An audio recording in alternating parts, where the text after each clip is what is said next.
আপনাদের ধারণা ভুল, কারণ আমি সিনেমা থেকে মোটেও বিদায় নিতে চাইনি। আমি বলেছি আমি আমার শখ পূরণ করতে এসেছি।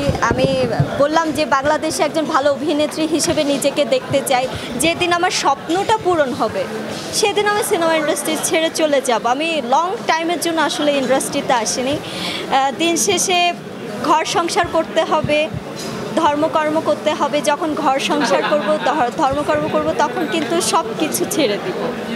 হজ করে আল্লাহ যদি রহমত রাখে, হজ করে নিজের জায়গা পরিবর্তন করব। বিয়ের জন্য কেমন পাত্র পছন্দ? আল্লাহ যেটা কপালে মিলিয়ে দেবে সেটাই। না, আমাদের শিশির সর্দার ভাইয়ের মতো হলে হবে না, তার চেয়ে তার বেশি স্মার্ট লাগবে। আপনার মতো সুন্দর কথা জানতে হবে তার, সুন্দর করে হাসতে হবে তার। আমি তো সিঙ্গেল। আপনি সিঙ্গেল? তাহলে মনে হয় সুযোগ আছে। আচ্ছা, আজকে বরকাটা কোথা থেকে কিনে নিয়ে এসেছেন? Just fun, don't be serious, ওকে?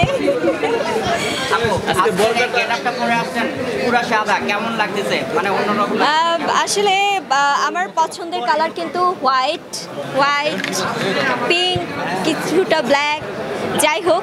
তো আমি সবসময় চিন্তা করি আসলে সাদা রঙের মতো আর কিছু নেই। আমি একটা সাদামাটা পায়রা হতে চাই। আমি এখন বেশিরভাগ যেই মানে ড্রেস ক্যারি করার বেশিরভাগ আমার কালার হচ্ছে হোয়াইট। এই বরকার কালারের মতো আমি একটা কথা বলি, আমরা না অনেক কালার আসলে ইউজ করি, আমাদের পছন্দের কালার ড্রেস করি, কিন্তু দিন শেষে কাফনের কাপড়টা কিন্তু হোয়াইট। রাজদীপার মন কি এই সাদার মতোই সাদা, নাকি ভিতরে ভিন্ন রং? না না, তাহলে তো হতোই, তাই না? কোনো মানুষ পরিপূর্ণ না, ভালো মন্দ মিলিয়ে মানুষ।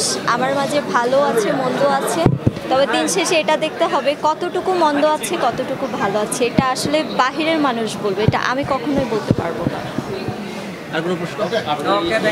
দেখি কখনো বাইরের দেশে যাওয়া হ্যাঁ, আমার বয়ফ্রেন্ড ফোন করছে, যাই আল্লাহ হাফেজ। বলেন না, বাইরে